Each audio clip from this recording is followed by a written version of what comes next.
હવે ગ્રામ્ય વિસ્તારના તલાટીઓ શ્વાન ક્યાં રહેશે તે શોધવાની જવાબદારી આપવામાં આવી। સુપ્રીમ કોર્ટના જજમેન્ટ બાબતે અવારનવાર આદેશના અનુસંધાને વિકાસ કમિશનરને ગુજરાતમાં જાહેર કરેલ પરિપત્રમાં ગામડાઓમાં ગ્રામ પંચાયતમાં ફરજ બજાવતા તલાટીઓને પણ ગામની જાહેર જગ્યાઓ જેવી કે ધાર્મિક સ્થળ, દૂધ ભરાવતી મંડળીઓ, બસ સ્ટેશન, ગામના ચોરા ચોક વિસ્તાર હોય તેમજ વધુ પડતી જે જગ્યા ઉપર રખડતા શ્વાન ફરતા હોય એને લઈને હાલ પૂરતું સર્વે કરવાની કામગીરી સોંપવામાં આવી છે। આ કામગીરીને ગણતરીના આદેશ પ્રમાણે મહેસાણા જિલ્લા લેવલે રખડતા શ્વાન રાખવા માટેની જગ્યાને શોધવા બાબતે જિલ્લા વિકાસ અધિકારી ડોક્ટર હસરત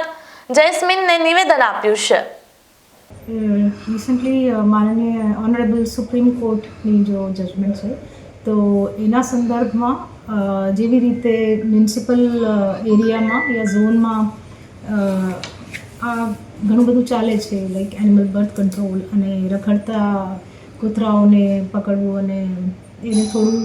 શેલ્ટર હોમમાં નાખી દેવાના, તો આવી રીતે હવે ગ્રામ્ય વિસ્તારમાં પણ એ પ્રકારની એક્ટિવિટી હાથ ધરવામાં આવી રહી છે। અને આમાં એક સર્વે 10 દિવસનો સર્વે જેવું ચાલે છે, જેમાં જાહેર સ્થળ જો છે તો એવા મારા જાહેર સ્થળો કેટલા છે, તો જ્યાં વધારે એવા કૂતરાઓની મૂવમેન્ટ થઈ શકે અથવા તો લોકોના મૂવમેન્ટ વધારે હોય છે તો એનો સર્વે ચાલે છે। હવે પછી એ સર્વે થયા બાદ એ નિર્ણય લેવામાં આવશે કે હવે તાલુકા લેવલે અથવા તો જિલ્લા લેવલે અથવા તો ગ્રામ્ય લેવલે કઈ જગ્યા શેલ્ટર હોમ યા એવા કૂતરાઓની એકોમોડેશન માટે આપણે જગ્યા નક્કી કરી શકીએ।